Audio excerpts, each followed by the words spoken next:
The silence in my world has always been absolute, but never more deafening than at tonight's family dinner. I watch my brother-in-law Adrian's lips curl into that familiar smirk as he deliberately turns away while speaking, making sure I can't read his lips. My sister Sarah notices but says nothing, pushing her food around her plate instead of meeting my eyes. I'm Stella, and I've been deaf since birth. While most people see this as a limitation, I've turned it into my superpower. My foundation has helped hundreds of deaf individuals achieve financial independence, but somehow my own family still treats me like I'm broken. So, Stella, Adrian says, finally turning to face me, exaggerating his mouth movements mockingly. Still playing with your little charity project? I sign my response while speaking clearly, knowing it irritates him when I do both. The foundation just secured a $1 million grant for our financial literacy program. My mother Cassandra beams, but Adrian scoffs. Must be nice getting handouts because people feel sorry for you. The fork in my hand trembles slightly. I set it down before anyone notices. Actually, I say, my voice steady despite the rage building inside me. We earned that grant through our proven success rate. 87% of our participants have started successful businesses or secured professional positions. Walker, my boyfriend, squeezes my knee under the table. He's been learning sign language, unlike my family who never bothered. Even Sarah, my own sister, only knows basic signs despite growing up with me. Adrian makes a show of signing gibberish, his hands flailing dramatically. Look, I'm speaking deaf! He laughs, nudging Sarah, who forces a weak smile. The room grows tense. My mother clears her throat. Adrian, that's enough. But he's not done. Come on, it's just a joke. Stella knows I'm kidding, right? She can take a joke, even if she can't take a phone call. Walker starts to stand, but I touch his arm. This is my battle. You know what's funny, Adrian? I sign and speak, my voice carrying an edge I rarely allow. I may be deaf, but I can still hear the insecurity in your mockery. How's your investment firm doing? Still recovering from that SEC investigation? The color drains from his face. Sarah gasps. That's enough! My mother interrupts, her hands shaking as she reaches for her wine glass. Can we please have one peaceful dinner? I stand up, my chair scraping against the hardwood floor. I think I'm done here. Walker? As we gather our things, Dean, my closest friend and tech advisor at the foundation, texts me. Meeting tomorrow, breakthrough with the Neural Interface Project. You need to see this. Stella, don't go, Sarah calls after me, but I'm already heading for the door. In the car, Walker signs, You okay? I shake my head. Watching the streetlights blur through tears I refuse to let fall. I'm done being the family joke. Done being underestimated. Done being treated like a child who needs protection rather than an adult who runs a successful foundation. Walker's expression shifts from concern to curiosity. What are you thinking? I pull out my phone and show him Dean's text. Remember that experimental technology we've been developing? The one that simulates the deaf experience for hearing people? He nods slowly, a smile spreading across his face, as he realizes where I'm going with this. I think it's time my family understands exactly what it feels like to be in my world, I say, my fingers flying over the phone screen as I text Dean back. Set up the meeting. It's time. Walker watches me carefully. Revenge isn't usually your style. This isn't just revenge, I reply, both signing and speaking out of habit. It's education. Sometimes people need to experience something to understand it. And my family? They're long overdue for a lesson in empathy. As we drive home, I can't help but smile, thinking about Dean's breakthrough. For years, my family has lived in their world of sound, making assumptions about mine. They've never truly tried to understand my reality, preferring instead to paint me as someone to be pitied or mocked. But soon, very soon, they'll understand what it means to live in my world. And maybe, just maybe, they'll finally see me for who I really am. Not despite my deafness, but because of everything I've achieved with it. My phone buzzes again. It's Dean. Tomorrow, 9 a.m. You're going to love this. I show Walker the message, and he grins. Ready to turn the tables? I nod, feeling a mixture of excitement and determination replace my earlier anger. They want to joke about my world of silence? Let's see how they handle it when the joke's on them. The city lights flash by as we drive home, and for the first time tonight, I feel powerful. Adrian's mockery, Sarah's passive acceptance, my mother's enabling, they've all pushed me to this moment. Sometimes the best revenge isn't served cold, it's served in silence. And I am the master of silence. The next morning, I arrive at the Foundation's tech lab earlier than usual. The events from last night keep replaying in my mind, each flash of Adrian's mocking smile fueling my determination. Dean is already there, practically bouncing with excitement as he waves me into his workspace. "You're not going to believe this," he signs enthusiastically, leading me to his workstation. "Remember that neural interface project we've been developing?" I nod, setting down my coffee. The project had started as a way to help hearing people understand the deaf experience through temporary sound suppression, but we'd hit several roadblocks with the technology. Dean pulls up a series of diagrams on his monitors. We solved the latency issues. The device now creates near-instant sound suppression, completely safe and reversible. But here's the best part. He grins mischievously. We can control it remotely. My eyes widen as I process the implications. "Show me." He reaches into a drawer and pulls out what looks like a sleek conference room speaker. "This is our prototype. It appears to be a standard audio device, but it actually creates a localized field that temporarily disrupts the brain's ability to process sound. Completely harmless, but extremely effective." "How long does it last?" I sign, already imagining the possibilities. "As long as the device is active. The effect stops the moment we turn it off." He demonstrates by activating the device. Though it makes no difference to me, I can see the change in his expression as the silence envelops him. Walker arrives just then, and I watch as his mouth moves, but no sound reaches Dean's ears. Dean's face lights up with satisfaction as he deactivates the device. "That was incredible," Walker says, signing simultaneously. "It felt like being underwater, but without the pressure. Total silence." I pull up a chair, my mind racing. "Dean, what if we arranged a family meeting? A presentation about a new investment opportunity through the Foundation?" Dean catches on immediately. "And halfway through, we activate the device," I finish, my hands moving faster with excitement. "They'll have no choice but to experience my world firsthand." Walker looks concerned. "Are you sure about this? It's one thing to demonstrate the technology, but using it as revenge. It's not just revenge." I sign firmly. "It's education. They've never tried to understand my world.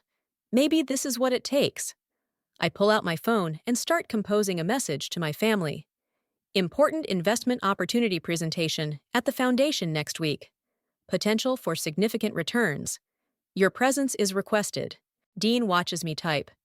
"Adrian won't be able to resist the promise of money." "Exactly," I reply. "His greed will be his downfall." My phone buzzes almost immediately with responses. Sarah: "We'll be there." Mother: "Looking forward to it, dear." Adrian: "About time you did something serious with that charity of yours." I show Dean and Walker the responses, my hands trembling slightly with anticipation. Now we plan the presentation. Over the next hour, we craft our strategy. The presentation will start normally, with Walker handling the spoken portion while I sign. Then, halfway through, we'll activate the device. "We should record it," Dean suggests, his eyes gleaming. "For research purposes, of course." I shake my head, smiling. "Of course." As we work, I receive another text from Sarah. "I'm sorry about last night. Adrian was out of line." I stare at the message, feeling the familiar mix of love and frustration that comes with family. I type back, "Come early to the presentation. There's something I want to show you first." Maybe there's hope for my sister. Maybe she just needs to understand. Walker touches my shoulder. "Having second thoughts?" I look up at him, then at Dean, who's already programming the device parameters. "No, they need this. I need this." "Then let's make it count," Dean signs, pulling up the Foundation's financial reports. "We'll show them exactly what they've been mocking. Your little charity project has helped more people in 2 years than Adrian's firm has in 10. I spend the rest of the morning reviewing our presentation materials, making sure every detail is perfect. The financial reports, the success stories, the growth projections, everything that proves I'm not just playing at running a foundation. As I leave the lab that afternoon, I catch my reflection in the glass doors. I see someone strong, capable, and ready to fight back. Not with violence or cruelty, but with understanding, even if it has to be forced understanding. My phone buzzes again. It's Adrian. Better make this worth my time, sis. Some of us have real jobs to get back to. I smile, thinking of the silence that awaits him. Oh, it will be worth every second, I type back. I promise you won't forget this presentation. Dean sends me one final message before I head home. Device tested and ready. Operation Silence is go. For the first time since last night's dinner, I feel truly peaceful. Soon they'll understand. Soon they'll know what it means to live in my world. And maybe, just maybe, they'll finally see me for who I really am. The countdown to silence begins. The morning of our final test run, I arrive at the foundation to find Dean pacing nervously in the conference room. His usual confident demeanor is replaced with visible anxiety as he runs another diagnostic on the device. "What's wrong?" I sign, setting down my laptop. He hesitates before responding. "We found a potential issue during the last test. The device's effects might be more intense than we anticipated." Walker enters just then, catching Dean's signs. "What kind of intense?" Dean pulls up some data on his tablet. "The silence isn't just acoustic. Some test subjects reported feeling disoriented, almost panicked. One person said it felt like being trapped inside their own head." I lean forward, studying the readings. "Is it dangerous?" "No," Dean signs quickly. "Just overwhelming for people who've never experienced anything like it, and—" He pauses, looking uncomfortable. "There's something else. The effect radius is larger than we thought. Anyone in the room will be affected, including Walker." Walker shrugs. "I can handle it. I've been practicing sign language anyway." "That's not all," Dean continues. "Once activated, we can't selectively turn it off for individual people. It's all or nothing." I sit back, considering the implications. This could complicate things, especially if someone panics. "How long until the presentation?" "3 days," Walker signs. "Sarah's coming early tomorrow for your private meeting." I nod, remembering my promise to show her something first. Maybe this is an opportunity. Let's do a full test now. I need to know exactly what they'll experience. Dean sets up the device while Walker positions himself at different points in the room. I watch as Dean activates it, observing Walker's reaction carefully. The change is immediate. Walker's eyes widen, and his hand instinctively goes to his ear. He takes a few unsteady steps, then signs. "This is intense. More than before." Dean starts a timer. "Try walking around, talking, anything you'd normally do." Walker attempts to speak, but I can see the frustration on his face as he can't hear his own voice. He switches to signing. It's disorienting, like being underwater, but worse. I feel isolated. "Welcome to my world," I sign, a mix of emotions washing over me. After 5 minutes, Dean deactivates the device. Walker takes a deep breath, looking shaken. "That was powerful. Maybe too powerful for your family to handle. They need to understand." I sign firmly. "This is what they've been mocking. This is what they've dismissed." Dean interjects. "But what if someone has a panic attack? What if Adrian makes a scene?" I hadn't considered that. Adrian's temper is legendary, and being suddenly thrust into silence might trigger something ugly. "We'll need a backup plan." We spend the next hour developing safety protocols. Dean programs a kill switch that can be activated from multiple devices. Walker suggests having printed cards explaining what's happening, just in case. My phone buzzes. A text from Sarah. "About tomorrow. Can I bring Mom too? She wants to talk." I show the message to Walker and Dean. "This changes things." "Or makes them better," Walker signs. Your mom's more reasonable than Adrian. Maybe having her understand first would help. I think about my mother's face at dinner, her weak attempts to stop Adrian's mockery. Maybe Walker's right.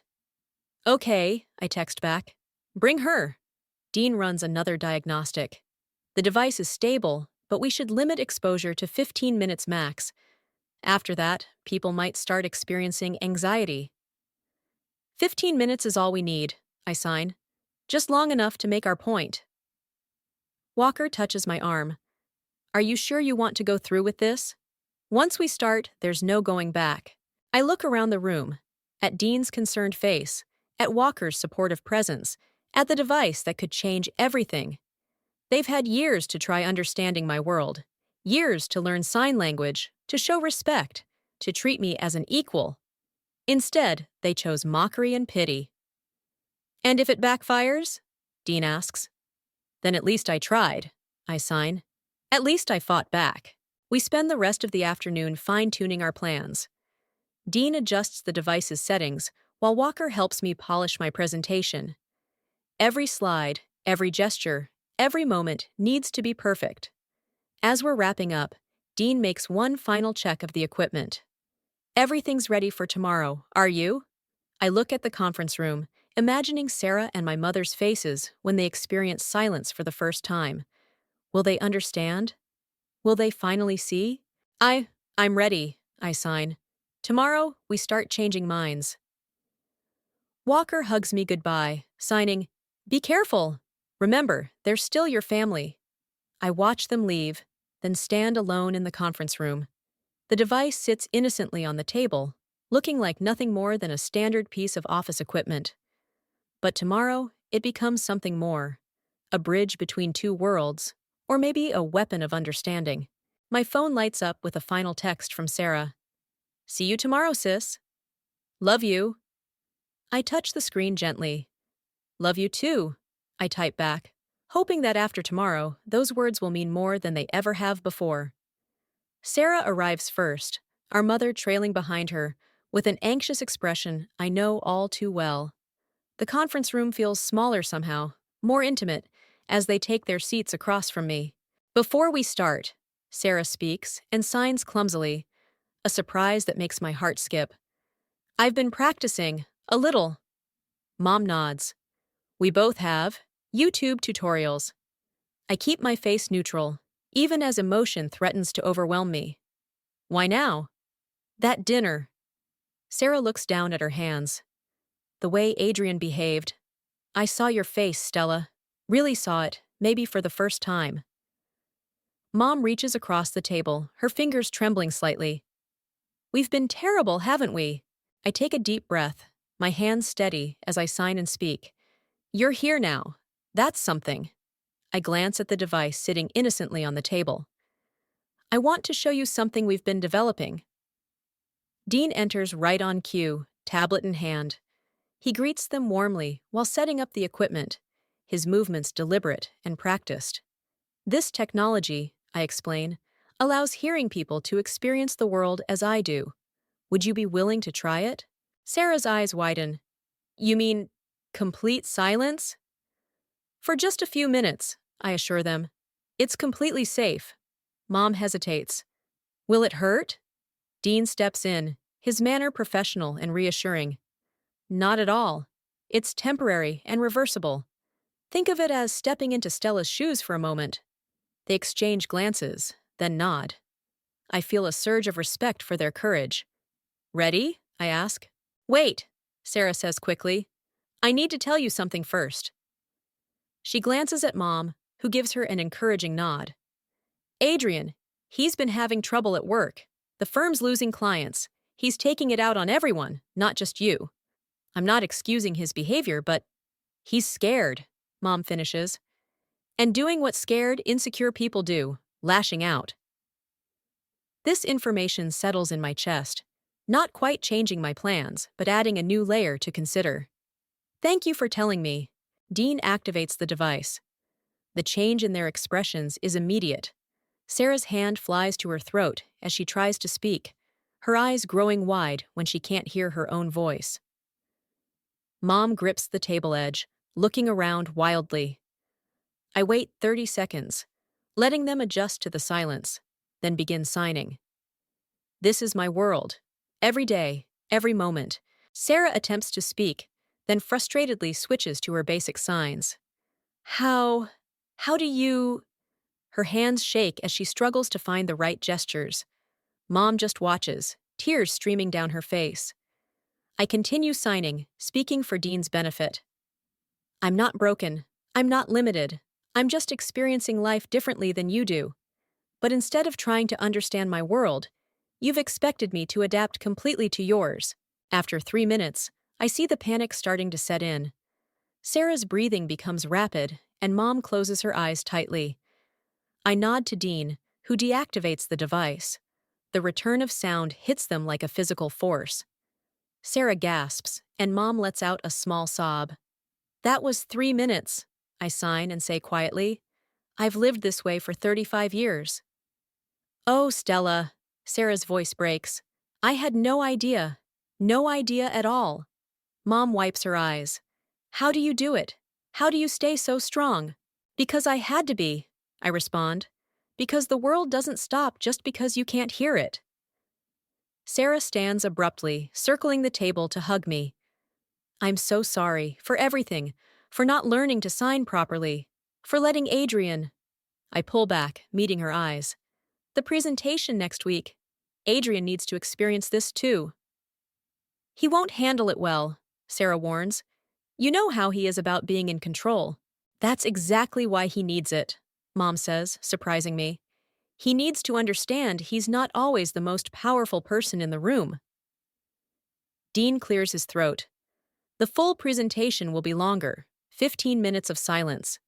Sarah's eyes widen. 15 minutes?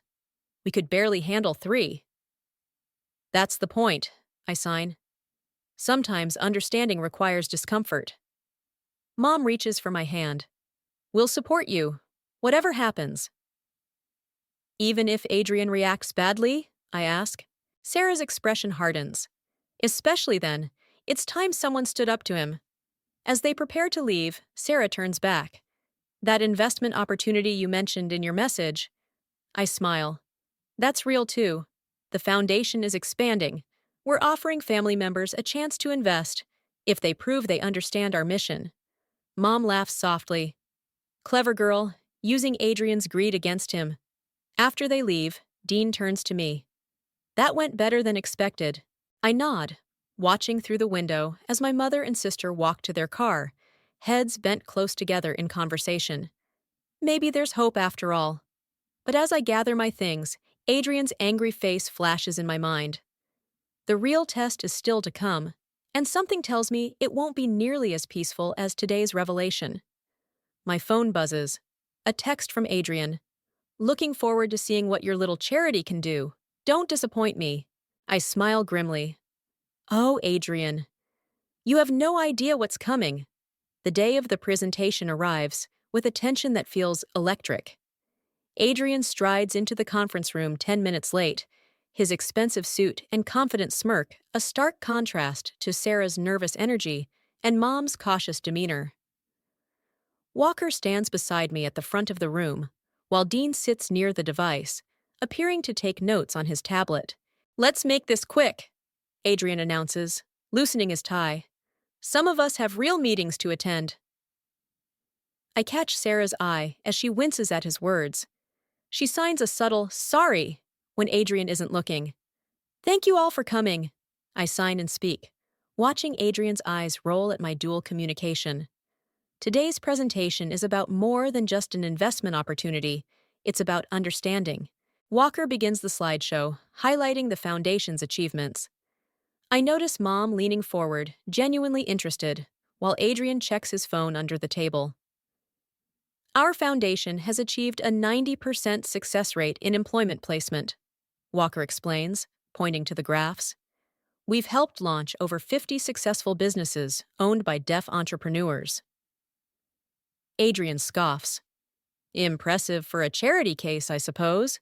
That's my cue. I nod slightly to Dean, who activates the device. The change is instantaneous. Adrian's smug expression freezes as the silence descends. He shakes his head, as if trying to clear water from his ears. Sarah and Mom, knowing what's coming, sit very still, though I can see them bracing themselves. I continue signing, but now Walker stops speaking.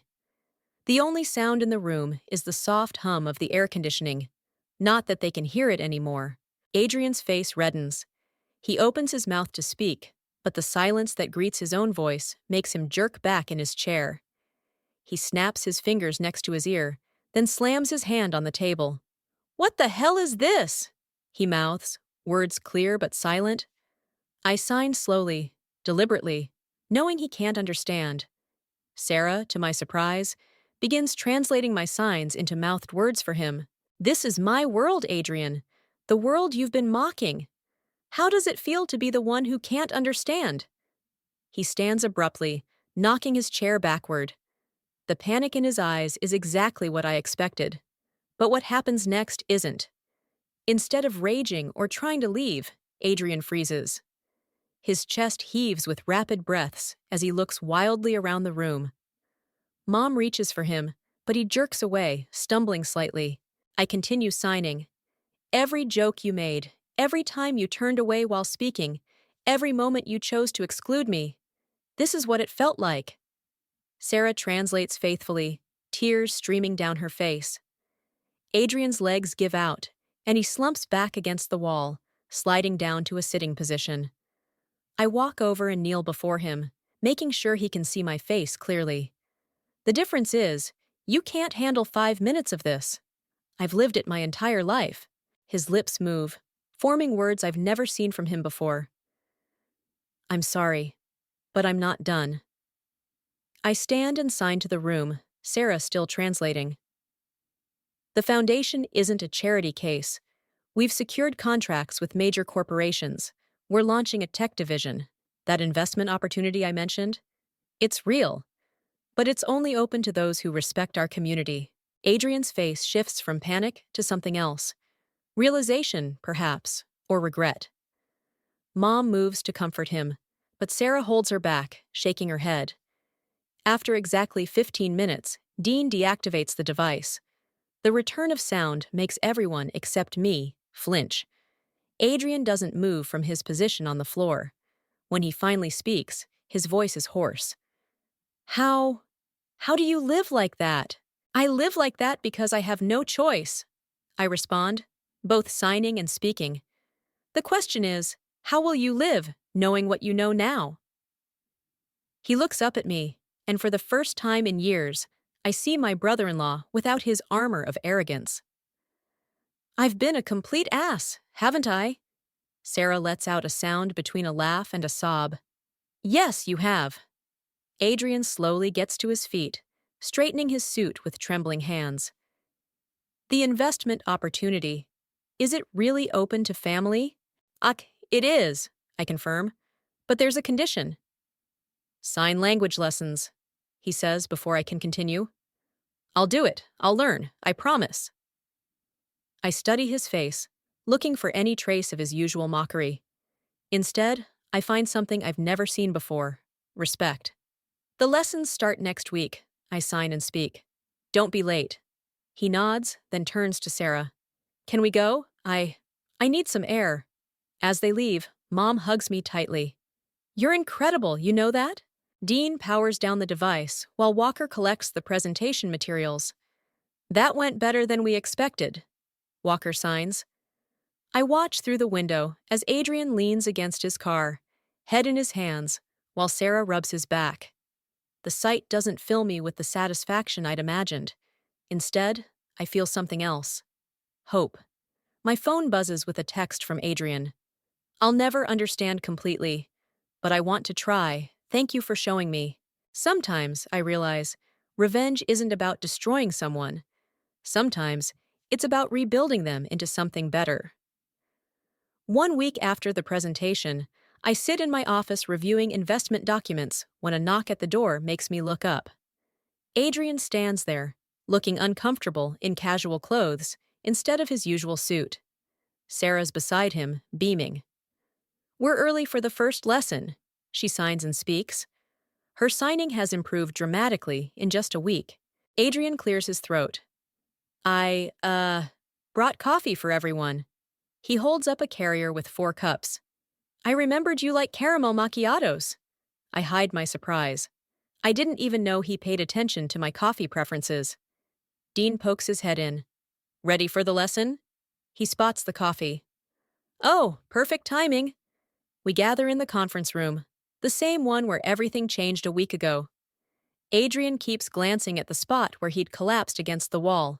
Before we start, he says, hands fidgeting, I need to show you something. He pulls out his phone and opens a video.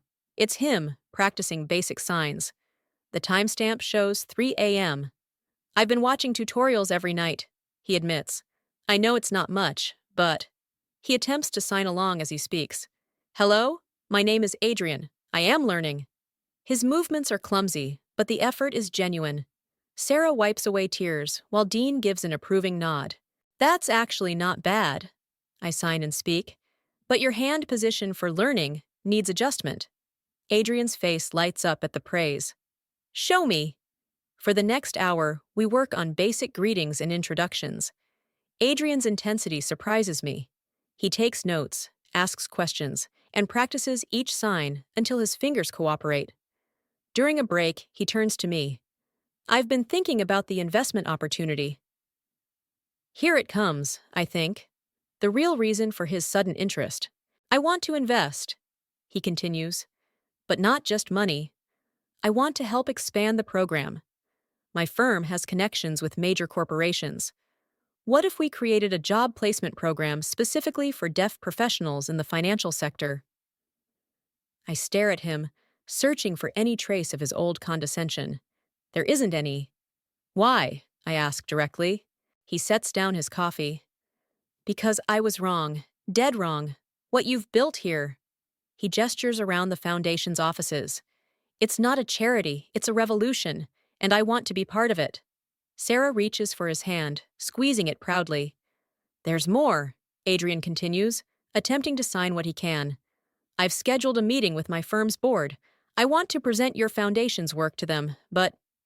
He looks uncertain. I'd like you to use the device during the presentation. Dean, who's been quietly observing, sits up straighter. You want to subject your board to the silence? Adrian nods. They need to understand, like I did. Will you help me? I study my brother-in-law's face. A week ago, he was mocking my little charity project. Now he's practicing signs at 3 a.m. and planning corporate partnerships. The board won't like it, I warn him. Good, he replies firmly. They need to be uncomfortable. Change doesn't happen in comfort zones. You taught me that. Dean pulls up the foundation's calendar on his tablet. When's the board meeting? Next Thursday, Adrian says. I've already reserved 2 hours. That's enough time, right? I nod slowly, still processing this transformation. You understand this could affect your position at the firm? He laughs, a genuine sound I've rarely heard from him. Stella, after experiencing those 15 minutes of silence, I realized something. My position means nothing if I'm not using it for something worthwhile. Sarah beams at him, then signs perfectly. I'm proud of you. Adrian attempts to sign back. Thank you. His fingers fumble, but the intention is clear. One condition, I say, both signing and speaking. You continue the lessons, twice a week. Make it 3 times. He counters. I need to be fluent before the board meeting. I want to present part of it in sign language. Dean whistles low. That's ambitious. I'm a fast learner, Adrian says, then adds in careful signs, when I want to be. As we resume the lesson, I watch Adrian practice basic business terms with fierce determination. The same intensity he once used to mock my world, he now uses to understand it. My phone buzzes, a text from Walker. How's it going with Adrian? I glance at my brother-in-law, who's making Sarah laugh with his exaggerated facial expressions as he practices emotional signs. Come see for yourself, I text back. You won't believe it. Adrian catches my eye. Everything okay? I nod, signing. Everything is better than okay? He grins and signs back slowly, carefully. Family is better than money. And for the first time since I can remember, I believe him. The board meeting arrives faster than any of us expected. I stand outside the firm's imposing conference room, watching through the glass as Adrian sets up our presentation materials.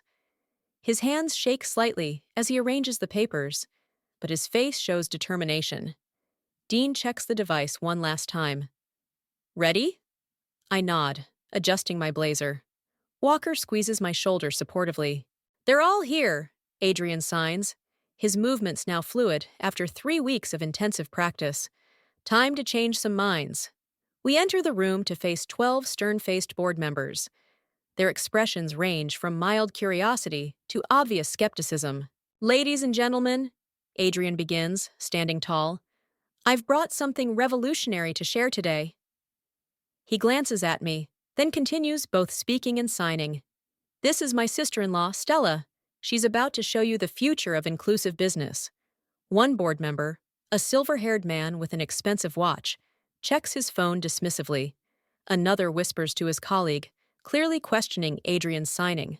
Perfect targets. I step forward, signing while Walker voices for me. Thank you for having me. Before we begin, I'd like to demonstrate something unique. Adrian nods to Dean, who activates the device. The change ripples through the room like a wave. The silver-haired man drops his phone. The whispering board members grab their ears. Panic flashes across 12 faces. Adrian remains calm, signing clearly. This is what millions of deaf people experience every day. This is the world you've been ignoring. I watch as the board members struggle to process their new reality. One woman tries to speak, then clutches her throat in shock. Another man stands abruptly, heading for the door, but Adrian blocks his path. Please stay, he signs, while I voice the translation. This discomfort you're feeling? This is your wake-up call. The next 15 minutes are transformative. We present our statistics, our success stories, our vision, all in complete silence. Adrian signs alongside me now, his movements confident and precise. When Dean finally deactivates the device, the room erupts. What was that? How did you? I couldn't hear anything. The silver-haired man, still shaken, raises his hand. Mr. Holmes, Adrian, what exactly are you proposing? Adrian straightens his tie. A complete overhaul of our hiring practices, partnership with Stella's Foundation, implementation of deaf-inclusive policies across all our branches. He takes a deep breath. And my resignation if you refuse. Gasps fill the room. I grab his arm, but he shakes his head. I mean it, he continues. I've been part of the problem. Now I want to be part of the solution. The woman who had tried to speak during the silence stands up. I have a question for Stella. I nod, ready for resistance. How soon can we start? The room goes quiet again, this time naturally. Adrian's face breaks into a grin. The silver-haired man clears his throat. I believe we should put it to a vote. Wait, Adrian signs and speaks. Before you vote, there's something else you should see. He pulls up a new presentation on the screen. It's a business plan, detailed, comprehensive, revolutionary. A complete integration program for deaf professionals in the financial sector. I've spent the last 3 weeks working on this, he explains. With Stella's help, the potential return on investment is substantial, but more importantly, he signs the next part without speaking, letting me translate. It's the right thing to do. The board members exchange glances. The silver-haired man picks up his fallen phone, opens his calendar, and says, I move to approve the partnership immediately. And Adrian. He looks up. We're going to need you to stay and lead this initiative. The vote is unanimous. As the board members file out, many stopping to shake my hand or attempt basic signs they've looked up on their phones, Adrian turns to me. Thank you, he signs, his eyes suspiciously bright. For not giving up on me, Sarah bursts into the room. She'd been waiting anxiously outside. Well? Adrian sweeps her into a hug. We did it! Dean packs up the device, grinning. Not bad for a little charity project, huh? I watch my family celebrate. Adrian teaching the basic sign for success to the lingering board members, Sarah hugging everyone in sight, Walker documenting everything for the Foundation's records. The silver-haired man approaches me one last time. Ms. Douglas, would you be willing to schedule another demonstration for our other branches? I smile, signing as Walker translates. Absolutely, but next time, let's make it 30 minutes. He pales slightly but nods. Whatever it takes. As we leave the building, Adrian stops me in the lobby. Dinner tonight? The whole family? I'm buying.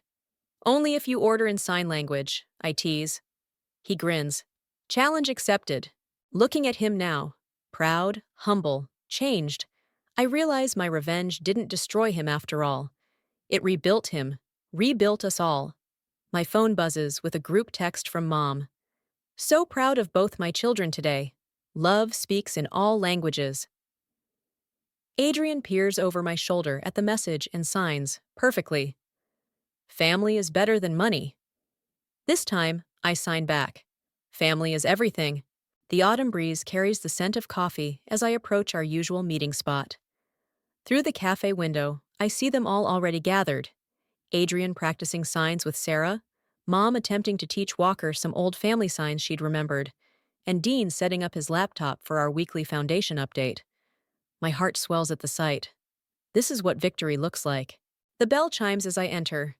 Everyone turns and signs good morning in perfect unison, a little inside joke we've developed. Sorry I'm late, I sign, settling into my seat. The interview ran long. How'd it go? Adrian asks, both signing and speaking, a habit he's maintained even after becoming fluent in sign language. I pull out my tablet and show them the news article that just went live. Major financial firm leads revolution in deaf employment.